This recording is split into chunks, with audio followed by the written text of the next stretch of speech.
Hello everybody, it's Glitter Informer. Originally, I was planning to do some other magical girl related videos after that review I made of WatchMojo's list of their top 10 favorite magical girls, but I had so much fun with that one that I just couldn't resist making another WatchMojo review. This time we're going to be looking at one of WatchMojo's spin-off channels, Miss Mojo. It's basically WatchMojo but for women, so I'll still be referring to the creators as WatchMojo. The reason I chose this video in particular is because I wanted to see how WatchMojo would do it covering a more mainstream topic. In the last video I reviewed, WatchMojo made it clear that they had no idea what they were doing when it came to magical girls, and it seemed like they hadn't seen very much of the anime they claimed to love so much. But I'm certain they've seen the Disney princess movies. They're classics after all. So will WatchMojo be able to provide more substantial opinions on Disney princesses than magical girls? Let's find out as we dive headfirst into WatchMojo's top 10 greatest Disney princesses. I know that in the last WatchMojo video I gave a long introduction where I talked about the history of the magical girl genre and questioned WatchMojo's criteria for who is and isn't a magical girl, but here there really isn't much to say about WatchMojo's intro. So, let's just skip right to number 10, Anna from Frozen. Are we actually going to get more than a summary this time? As it turns out, yes. Because Frozen is so popular, there's no need to summarize the movie, so the entire section is spent describing Anna's personality. Anna is praised for her can-do attitude as well as her goofiness and eccentricity. Overall, it's actually a good description of her as a character and why she deserves to be on the list. We're already off to a much better start than before.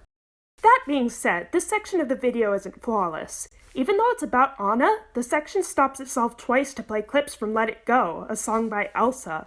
Unlike the Nanoha Subaru fiasco in the Magical Girl video, I'm pretty sure this isn't because of a research failure. They probably just wanted to include the song because it's so iconic. Still, it doesn't change the fact that it has nothing to do with Anna. If WatchMojo really wanted to include that song so much, they should have put Elsa on the list too, at least as an honorable mention. Moving on to number 9, we get Rapunzel from Tangled. This one is a little heavier on the plot summary than the first, but it still works pretty well because once again, we get into what makes Rapunzel such a good Disney princess. WatchMojo seems to really like adorable girls because they point out this side of her just like they did with Anna. The narrator also remarks that due to Rapunzel being trapped in the tower all her life, she's curious and enthusiastic about the world around her, and it's easy to get engaged in her story.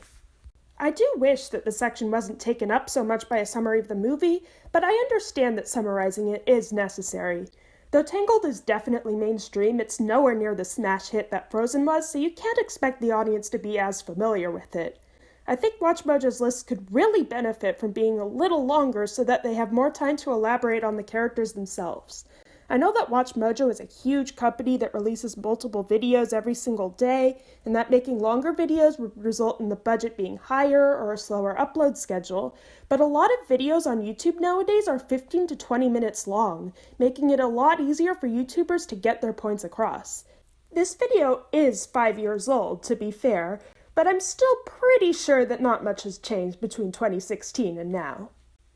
Number 8 is Aurora? Seriously? That girl is my least favorite out of all the Disney princesses. She's a side character in her own freaking movie. The actual protagonists are the good fairies and Prince Philip, and though Aurora does show a bit of personality near the beginning, she's mostly just a piece of cardboard. That being said, just because I disagree with WatchMojo's opinion here doesn't mean that this section will be bad. Let's give it a try. Perhaps they'll be able to sway me to their side. Nope. This, unfortunately, falls into the same summary pitfall as the Magical Girl video. The only descriptions of Aurora as a person are that she's as traditional as princesses get, which I don't really understand since Snow White and Cinderella were just as traditional as her, and that she teaches people to follow their dreams, which makes no sense since she's an extremely passive character. The most active thing she does is have a breakdown because she can't be with the man she loves, which would be an interesting opportunity for character development if she didn't do absolutely nothing else about it. One quick nitpick before we move on to number 7. Though Anna and Rapunzel are merely referred to by their first names, Aurora is called Princess Aurora. Not that anyone cares, I just wanted to point it out. Number 7 is Snow White. Heck yes! That girl is the most underrated Disney princess of all time. People severely underestimate her and Cinderella, assuming that because they're old Disney princesses, they're passive and don't do anything other than get rescued by a prince. But both of them are really cool in their own ways, and I'm so excited for WatchMojo to give Snow White the recognition she deserves. Let's just hope they don't screw it up. They don't. Instead of spending the whole time summarizing, they describe the qualities that make Snow White stand out. She has a nice singing voice that reminds them of Betty Boop, she's charming enough to persuade animals to help her out with her chores, and she's kind enough to act as a mother to the 7 dwarfs. I do think that if they had more time, WatchMojo could have gone into Snow White a little more. They say that she's almost the archetype that other Disney princesses aspire to emulate. But they never explain why they say almost. What exactly makes her not the best, but still pretty good? Still, even though WatchMojo could have done better here, it's still a pretty good job. Number 6 is Pocahontas, and oh my gosh, does WatchMojo have some explaining to do.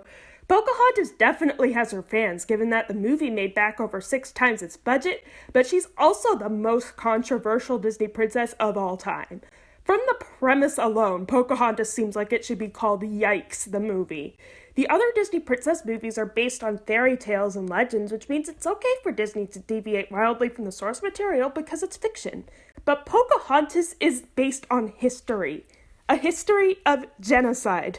The fact that they revise it and romanticize it, as well as portraying the Native Americans as magical, mystical people who are innately connected with nature, just strikes me as horrifically wrong. Plus, J. Furless Productions says that even despite that, the movie is just boring and not worth anyone's time.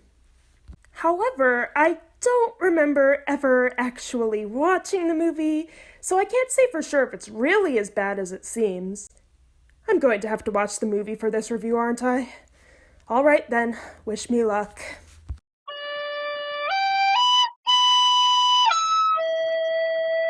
When you go into a movie with low expectations, the only way you can go from there is up.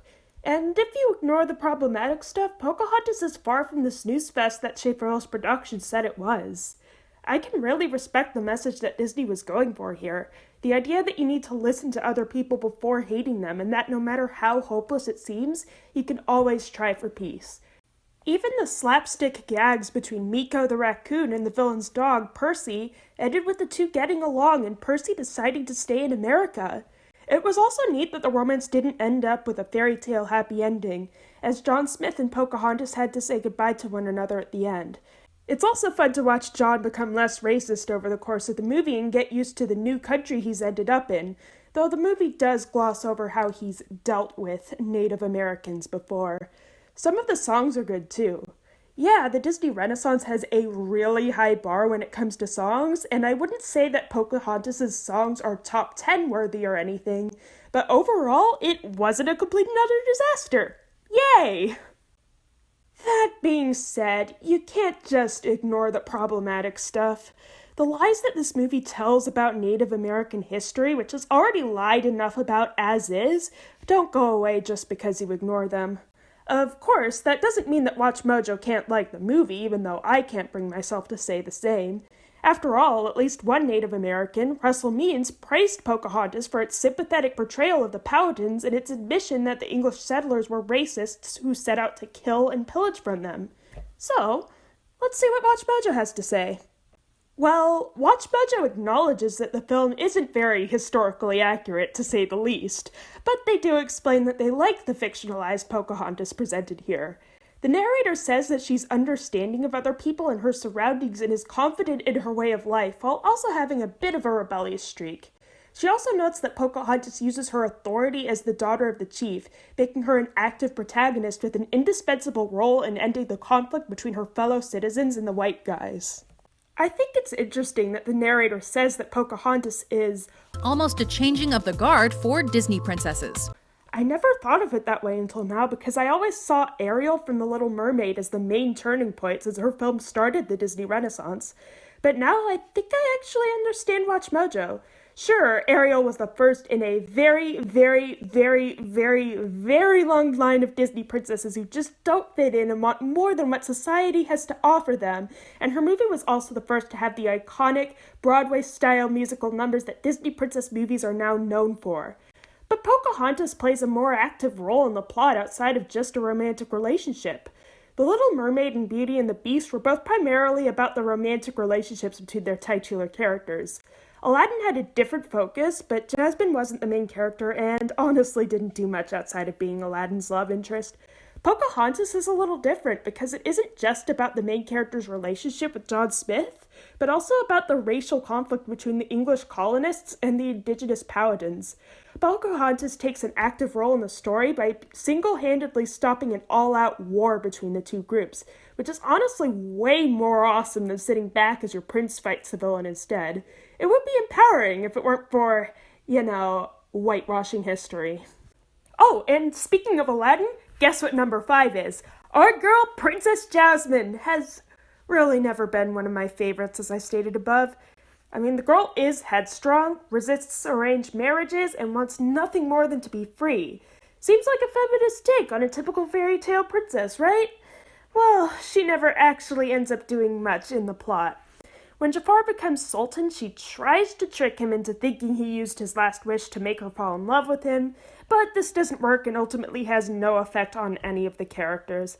Plus, in the climactic fight, she becomes a damsel in distress for Aladdin to rescue.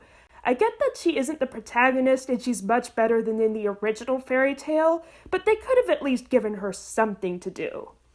Of course, WatchMojo likes her, and that's what really matters. They think it's cool that she's the first Disney princess to not be white. They also like that she's headstrong and that while she's one of the many Disney princesses who want more, it's interesting that she seeks a less luxurious lifestyle in exchange for finally getting real friends. Number 4 is Mulan, and now we're talking. This may just be due to my liking of fight sequences and action stories, but Mulan is my favorite Disney princess movie. I know that Mulan isn't actually a princess, but Disney considers her one, so here we are. Most of this section is spent summarizing who Mulan is, as if there are people out there who haven't seen this movie. The narrator briefly goes into how Mulan is brave, intelligent, and a little clumsy, but that's just about it in the praising department.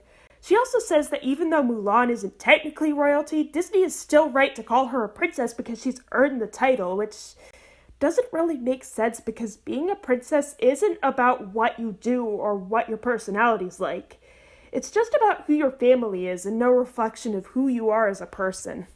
Alright, that section was kinda weak. Let's see if number 3, Princess Ariel, fits any better. WatchMojo still does a summary this time, once again for whose benefit, but they give themselves more time for the meat of this section. First of all, they think Ariel has the best voice of all the Disney princesses. Honestly, I don't really have a favorite when it comes to Disney princess voices since they're all really good. I even like Snow White's high-pitched warbly voice, but enough about me. Second of all, the narrator praises how rebellious Ariel is. She has a goal to explore the human world and she's willing to do whatever it takes to achieve that goal, even running away from home. She's naive, definitely, but they consider her drive to be inspirational. Also, for some reason, this segment is pitched up. Did WatchMojo do this to avoid a copyright strike? If so, it worked. I got ads when I watched their video. But that doesn't explain why they didn't have to do it for the other sections. YouTube is as strange a mistress as it is harsh. Number 2 is another one of the most popular Disney princesses, Belle. The narrator says that although she's viewed as weird for liking books, she's still a role model for being caring and brave. She doesn't go all that deep into it, though. What makes Belle caring and brave? I'm sure you all know what does, but it would be nice if WatchMojo gave some examples, like how they used Ariel running away from home and showed her giving her voice to Ursula to show how headstrong she is. Alright, it's honorable mention time. As I showed in the previous video, WatchMojo doesn't elaborate on their honorable mentions, instead just skimming over them without any narration at all. The honorable mentions are Tiana from The Princess and the Frog and Elsa from Frozen. This honorable mention would have been a great place to throw Let It Go in instead of stealing time from Anna's section. Finally, number 1 is Cinderella. I wasn't expecting this one at all, to be honest.